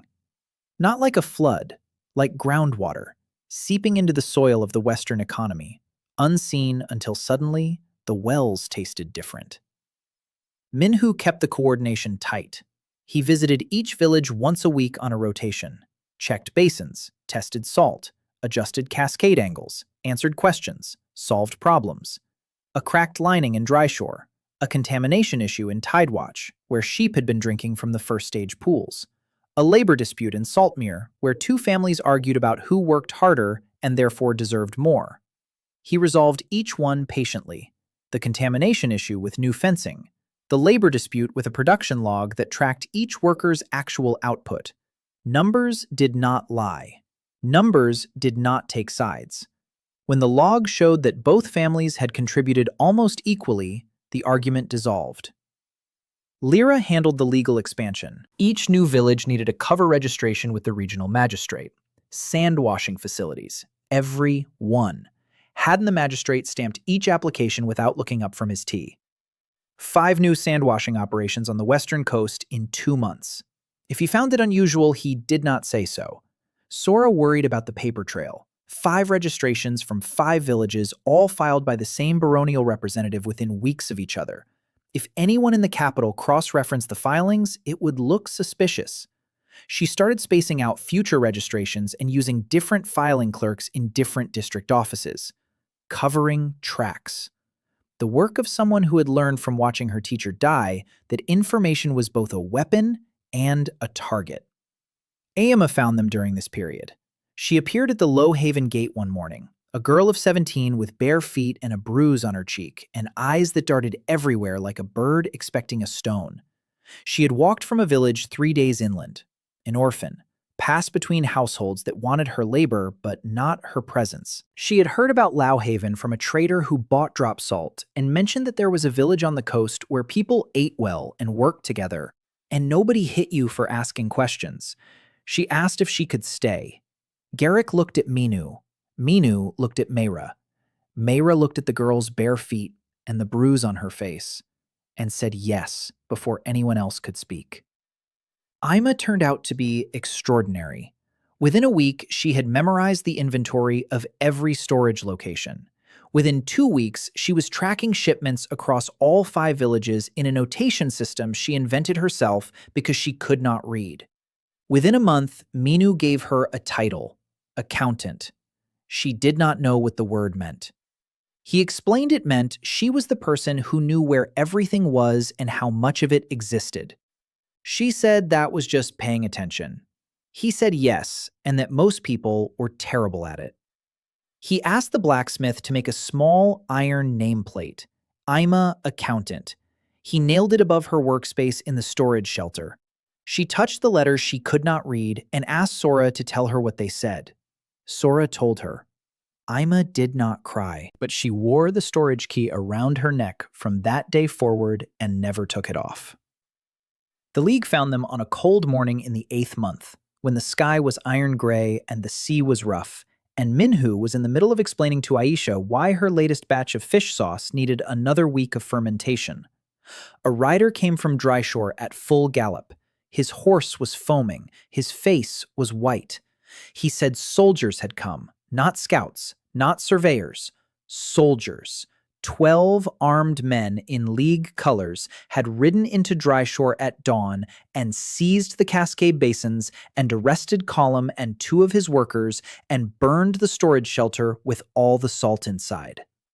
They had been carrying a warrant signed by the regional governor. The charge was unlicensed extraction of a controlled mineral resource in violation of the monopoly statutes. Minhu felt the news hit him in stages. First cold, then hot, then a strange clarity that settled over him like a lens clicking into focus. He asked how they found Dryshore. The rider said the soldiers had a map. Someone had drawn the location of the basins with precision. Someone who had been there and seen the operation and noted every detail. A spy. Minhu thought about every person who had visited Dryshore in the past 2 months. Workers, traders, Lyra's couriers, villagers from neighboring hamlets. Any one of them could have talked. Any one of them could have been paid. The League did not need to send spies when poverty made informants of everyone. He gathered his core group, Mayra, Sora, Aisha, Aema. They met in the Elder's hut while Garrick stood at the door and kept watch. Sora spoke first. She said the arrest warrant was legally flawed. The charge specified mineral extraction, but the Dryshore operation used seawater evaporation. The distinction was critical. If they could get the case before a judge who respected statutory language, they could argue that the charge did not apply. But Coleman and his workers were not in front of a judge. They were in a League holding facility in Millhaven, where legal distinctions mattered less than the preferences of whoever held the keys. Lyra arrived that afternoon riding hard from her estate. She had heard the news through her contacts. She added more information that made the situation worse. The raid on Dryshore was not isolated. The League had dispatched investigators to every major market town on the western coast. They were interviewing merchants, buying samples of non-League salt, tracing supply chains. The quiet phase was over. The League knew the drop existed. They knew it was not a one-time shipment from a foreign sailor. They knew it was a sustained operation producing consistently branded product across a wide distribution area. They did not yet know the source, but they were looking. Minhu made 3 decisions in rapid sequence. First, he sent runners to Tidewatch and Saltmere and Breakwater with instructions to shut down production immediately and conceal all basins and inventory using the same protocols Lou Haven had used during Wren's visit. Second, he dispatched Brannick with a message and enough silver to hire a lawyer in Millhaven to represent Column, under the argument that seawater evaporation was not covered by the statutes. Third, he sat down with Sora and began planning something he had hoped to avoid: a direct approach to someone with enough power to shield the operation from the League. They needed a patron, not a baron's daughter, not a regional magistrate, someone whose name would make the League pause before sending soldiers. Lyra suggested her uncle, Lord Aldrich Venmore. Her father's elder brother, who had broken with the family years ago over a political disagreement and now held a minor seat on the royal council in the capital. He was not powerful in the traditional sense. He commanded no army and held no vast estates, but he sat on the council. He had the king's ear on certain matters, and according to Lyra, he despised the League with a personal hatred that stemmed from a long-ago business deal in which Duke Valmar had cheated him out of a shipping contract. Minhu asked if Lord Aldrich could be trusted. Lyra said she had not spoken to him in 3 years. She said he was stubborn and proud and difficult. She said he was also honest, which in the upper nobility was rarer than clean salt. They composed a letter. Sora wrote it in formal, courtly language. It laid out the legal argument, the statutory gap, the production method, the economic impact, the potential benefit to the crown in reduced salt costs for the military. Every sentence was calculated to appeal to a politician's mind. Practical advantages, revenue projections, a chance to weaken a rival faction while strengthening the king's position. They sealed it with Lyra's baronial ring and sent it north with the fastest rider they had. Then they waited. Waiting was the hardest part. Harder than building basins, harder than concealing operations, harder than watching soldiers burn salt that people had spent weeks producing in the sun. Waiting meant sitting still while the world moved around you in directions you could not control. Minhu was bad at waiting. He rebuilt the 4 basins lost to the storm. He designed an improved clay lining with better water retention. He helped Aisha start a new batch of soybean paste using beans that Brannick had sourced from an inland farm. He taught Ima to count in the decimal system using pebbles on a flat board. He sat with Mayra in the evenings and watched the sea and said very little. Their silence had become a language of its own, a comfortable weight that neither of them needed to lift. Colm was released after 9 days. The lawyer Brannick hired was a sharp-tongued woman named Hest, who argued before the Millhaven magistrate that the warrant specified mineral extraction and that her client had extracted no minerals. She demanded to see the confiscated substance analyzed by an independent chemist to determine its origin. The magistrate, who was not Haddon and who was also not friendly to the League, ordered the analysis. The chemist confirmed that the salt's trace mineral profile was consistent with marine origin, not terrestrial mine deposits. The charge was reduced to unlicensed commercial activity, a fine, not a hanging. Colm walked out. He was thinner. He had a bruise around his left wrist where the manacles had been too tight. But he was alive. And he was angry in the useful way, the way that makes a man work harder, not run away. The legal victory was small and temporary. The League would not make the same mistake twice. Next time, they would come with broader warrants, better lawyers, more soldiers. But Sora had what she needed: a legal precedent, a magistrate's ruling that sea salt was not mine salt. A crack in the wall that she could pry wider when the time came. They resumed production cautiously, Low Haven only at first, then Tidewatch, then the others one by one. Smaller batches, wider distribution, more traders carrying fewer bags across more routes, spreading thin to avoid concentration. The network adapted because that was what networks did. They bent without breaking. And somewhere in the capital, a letter with a baronial seal sat on the desk of a minor lord who had not yet decided whether to read it or burn it. Lord Aldrich Venmore arrived in Lowhaven on a gray horse with a gray cloak and a gray expression that suggested he had ridden 3 days through bad weather to see something he expected to be a waste of his time. He was tall and thin, with Lyra's red hair faded to copper, and her sharp eyes set deeper in a face that had spent decades in rooms where smiling was a tactical error. He dismounted and looked at the village and said nothing. Lyra greeted him formally. He acknowledged her with a nod that carried the weight of 3 years of silence between them. Then he asked to see the operation. Minhu walked him through everything: the cascades, the grading system, the packaging, the brand, the distribution network, the legal brief, the precedent from Cullum's case, the revenue figures. He showed him the salt, snow, and silver and bone laid out in 3 bowls on a flat rock. Lord Aldrich tasted each one with the deliberate attention of a man accustomed to evaluating things. He spent a long time on the snow, rolling the crystals between his fingers, holding them up to what little light the clouds allowed, placing them on his tongue and closing his eyes. He opened his eyes and looked at Minhu and asked one question. He asked how much it cost to produce 1 pound of snow-grade salt. Minhu said the production cost was approximately 4 copper pennies per pound. Labor, materials, transport to market. 4 pennies. Lord Aldrich repeated the number. 4 pennies. The League sold their lowest grade for 8 silver marks. That was a markup of roughly 2,000%. The silence that followed was the loudest thing Minhu had heard since arriving in this world. Lord Aldrich asked to see the legal brief. Sora presented it with the nervous precision of a student defending a thesis before a hostile panel. Lord Aldrich read every page. He asked 9 questions. Sora answered all 9 without hesitation. On the 6th question, he looked up from the document and studied her face and asked if she had trained at the Royal Library. She said yes. He asked under whom. She said Master Orin. He went still for a moment.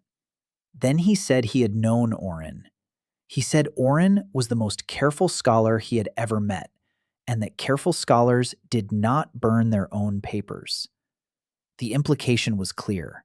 He believed Orin had been murdered. He believed the library's official account was false, and he was telling Sora this without saying it directly, because direct statements in his world were weapons that could be turned against you. He finished the brief. He set it down. He looked at the ocean for a long time. Then he turned to Minhu and laid out what he could offer and what he could not. He could not openly oppose the League. Not yet. His position on the Royal Council was secure but not strong. He had allies, but not enough to survive a direct confrontation with Duke Valmar, who controlled roughly a quarter of the council through patronage and debt. What he could do was quieter, and in some ways more valuable. He could ensure that any legal challenge to the drop operation was heard by specific judges in the capital courts, judges who interpreted statutes literally, judges who owed him favors, judges who would read the words salt from the earth and find them inapplicable to salt from the sea. He could also introduce certain trade permits into the bureaucratic pipeline that would give the network a layer of legitimate documentation: import licenses for marine products, processing permits for coastal resources. Nothing that specifically mentioned salt, everything that technically covered it. Paper armor. Thin but layered, hard to cut through quickly. In exchange, he wanted information. Regular reports on League movements along the coast, trader intelligence on pricing patterns, names of nobles who were dissatisfied with the monopoly. He was building his own map, his own failure mode analysis of the League's structure. He was a patient man, planning a patient war. And Minhu's Little Salt operation was useful to him not as a cause, but as a catalyst. Minhu accepted these terms, because the alternative was no protection at all. He was not naive about Lord Aldrich's motives. The man was not saving villages out of compassion. He was weakening a rival faction, using economics instead of swords. But the result was the same: a legal shield, a political buffer, a window of time in which the network could grow. That was enough. Lord Aldrich stayed 2 days. On the second evening, Aisha cooked for everyone. She made a feast from what she had: salt-grilled fish with wild herb seasoning, kimchi that had been fermenting for 3 weeks and had reached its peak sourness, a clear broth made from fish bones and seaweed, and a concentrated dash of her 5-month-old fish sauce that turned simple stock into something that made Lord Aldrich put down his spoon and stare at the bowl. He asked what was in the broth. Aisha told Minhu in Korean to tell the nobleman that the secret ingredient was patience. Minhu translated. Lord Aldrich almost smiled.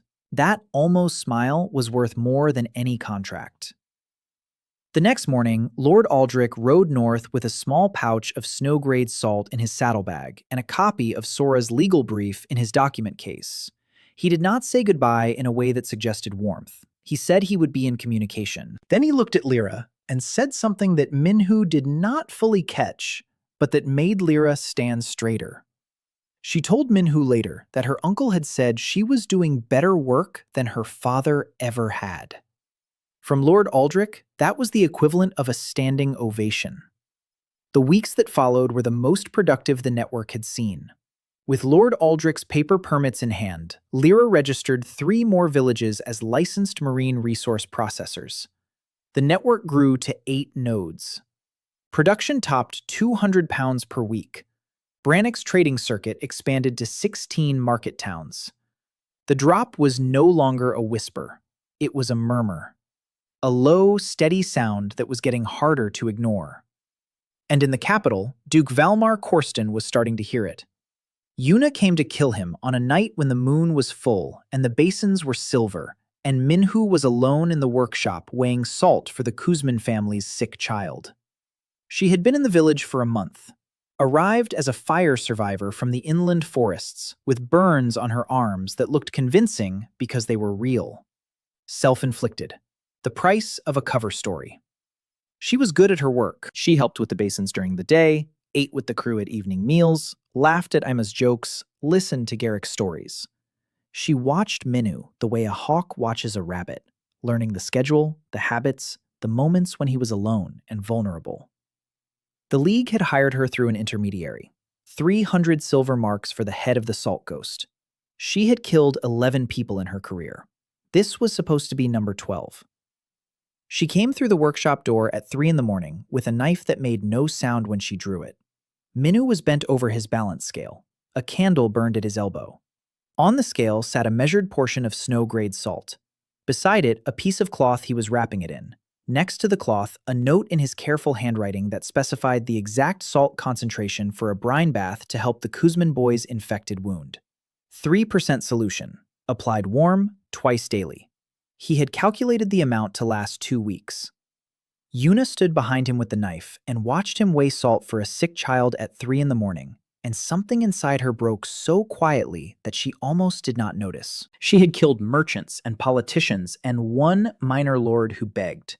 None of them had been doing anything when she came for them except sleeping or drinking or counting money. This man was measuring medicine. She put the knife away. She sat down on the floor behind him, and he turned around and saw her, and saw the shape of the blade handle under her coat, and understood everything in about 2 seconds. They looked at each other. The candle flickered. The salt gleamed on the scale. He asked if she was going to kill him. She said she had been going to. He asked what changed her mind. She said she did not know. That was not true. She knew exactly. But the truth was too complicated to fit in a sentence, so she said she did not know, and that was close enough. He asked what her real name was. She said Yuna Sol. She said the League paid her 300 marks. He asked if that was a good price. She said it was insultingly low for someone this hard to reach. He almost laughed. She did not. He asked what she wanted to do now. She said she had no idea. She said her entire life had been structured around one skill, and that skill had just refused to work for the first time in 15 years. And she was sitting on a dirt floor in a fishing village at 3 in the morning, having what she suspected was a professional crisis. He nodded, as if professional crises at 3 in the morning were perfectly normal. Then he asked what she ate for breakfast. The question was so far from anything she expected that it knocked her off balance more effectively than any weapon could have. She said she did not really eat breakfast. He said that was a problem, and that he would fix it in the morning. Then he went back to weighing salt for the sick child, and she sat on the floor and watched him, and wondered, what kind of man responds to an assassin by asking about breakfast? In the morning, he made her eggs, salted with snow grade, cooked over a low fire until the whites were just set and the yolks were still soft. He put the plate in front of her and sat across the table and watched her eat. She ate slowly.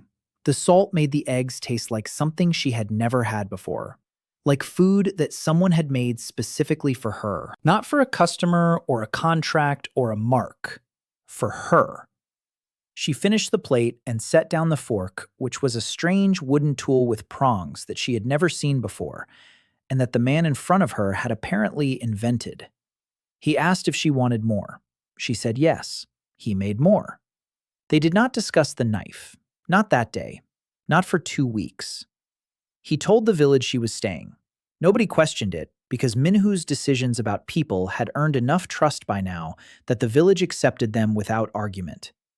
Mayra questioned it, privately, in the direct way she had. She asked Minhu if the woman was dangerous.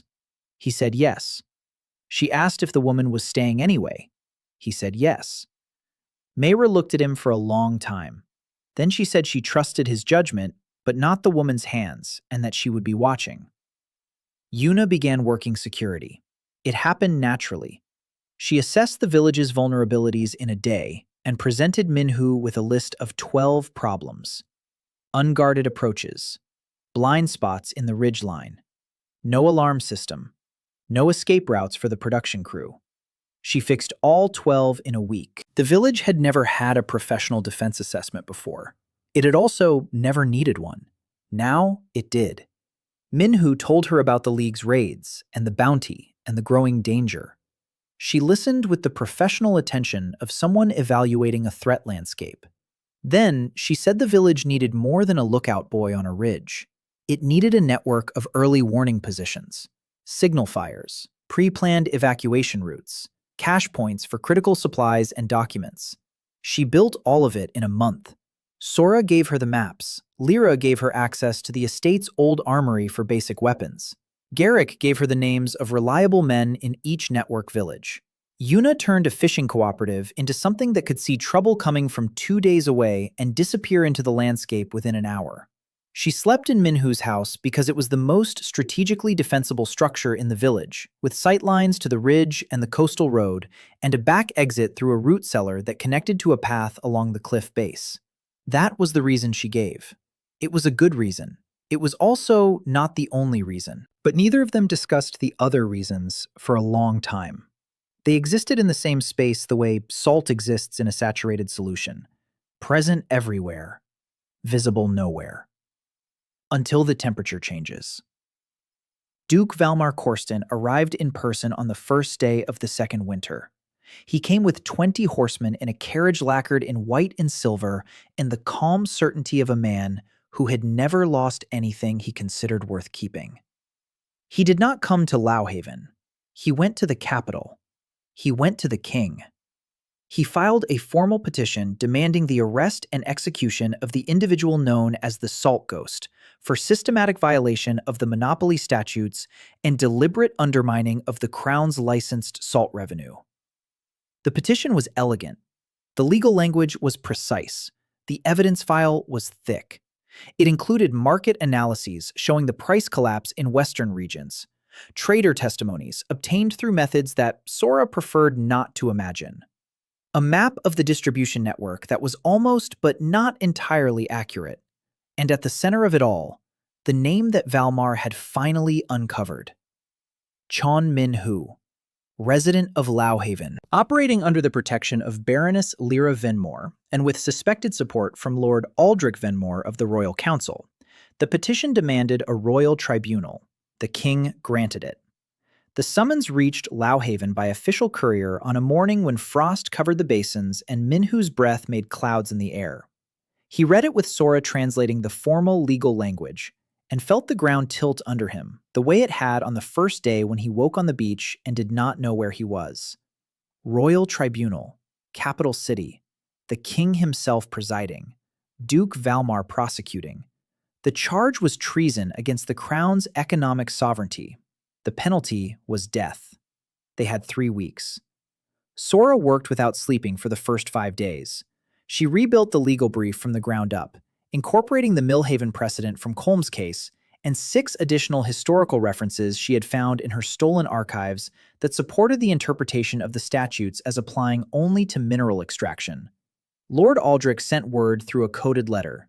He had secured the appointment of Judge Marin to the tribunal panel. Marin was a textualist who read laws as written, not as intended. 1 friendly judge out of 3. The other 2 were unknown quantities. Lyra prepared the political strategy. She rode to every minor noble within 3 days' travel who had benefited from drop prices and asked them to submit letters to the court testifying to the economic improvement in their territories. 11 letters arrived in time. 11 minor lords and barons willing to put their names on paper saying that cheap salt had saved lives in their domains. Not a majority of the nobility, not even close, but enough to demonstrate that the League's monopoly had opposition within the system. Minhu prepared his own contribution. He spent 2 weeks assembling what he called his evidence kit. 2 identical wooden boxes lined with velvet. In one, a pound of League salt purchased through Brannock at the standard market price of 8 marks. In the other, a pound of snow-grade drop salt from the Lauhaven Cascades. Cost of production, 4 copper pennies. He also prepared a large map of the western coastline, hand-drawn by Sora with meticulous accuracy, showing every village in the network and every village without access to affordable salt. 42 communities, populations estimated, winter mortality rates calculated from parish records that Sora had obtained through channels she declined to specify. The numbers were devastating. In villages without the drop, an average of 12% of children under 5 died each winter from diseases related to malnutrition and inability to preserve food. In villages with the drop, that number was less than 2%. It was the quietest, most damning piece of evidence Minhu had ever assembled. Numbers. Just numbers. But numbers that represented small bodies in frozen ground. They traveled to the capital in a convoy. Minhu, Sora, Lyra, Yuna. Ama insisted on coming, and nobody could stop her. Myra stayed in Lauhaven to keep the operation running. Aisha stayed to keep the village fed. The night before they left, Myra came to Minhu by the basins. The moonlight made the harvest pools glow white. She said she was not good at words, and never had been. She said she wanted him to know that whatever happened in the capital the last 8 months had been the first time in years she had not been afraid of winter. She said that was worth more than she could explain. He said he would come back. She said she knew. She did not say how she knew. She just did. The capital was larger than Minhu had imagined. Stone walls 40 feet high. A harbor choked with warships being loaded for the southern campaign. Streets that smelled of coal smoke and horse dung and ambition. The royal court was a stone hall large enough to hold 300 people, and on the day of the tribunal, it was full. Duke Valmar Corsten stood on the left side of the hall. 60 years old, thin as a blade, white hair combed back from a face that belonged on a coin. He wore a coat the color of salt, and he stood perfectly still and radiated the particular authority of a man who had inherited power and multiplied it and never once questioned whether he deserved it. Minhu stood on the right side. He wore clean clothes that Lyra had provided. His hands were still rough from basin work. He carried the 2 wooden boxes under one arm and the rolled map under the other. He looked like exactly what he was, a man who worked with his hands and had come here to explain something. The king sat above them both, young, maybe 30, sharp-faced with the calculating eyes of a ruler fighting an expensive war and looking for any advantage. Valmar spoke first. His case was comprehensive. 40 minutes of precise legal argument, painting Minhu as a criminal who had violated the statutes that protected the crown's revenue and destabilized the economic order of the western provinces. He presented evidence of price disruption, trader testimonies, the dry shore raid. He described the drop network as a conspiracy against the throne. He used the word treason 4 times. He was persuasive. He was elegant. He was very nearly right. Sora spoke for the defense. She was shorter than everyone in the room, and her voice shook for the first 8 words, and then it stopped shaking and did not shake again. She presented the statutory argument. She read the exact language of the monopoly statutes aloud. Salt from the earth. She presented the Millhaven ruling. She presented the chemical analysis, proving marine origin. She presented Lord Aldrich's trade permits, showing legal registration of the production sites. She was methodical and precise, and by the time she finished, even Valmar's supporters were murmuring. Then Minhu stepped forward. He did not make a legal argument. He placed the 2 wooden boxes on the floor before the king's dais. He opened them. He asked the king to taste both.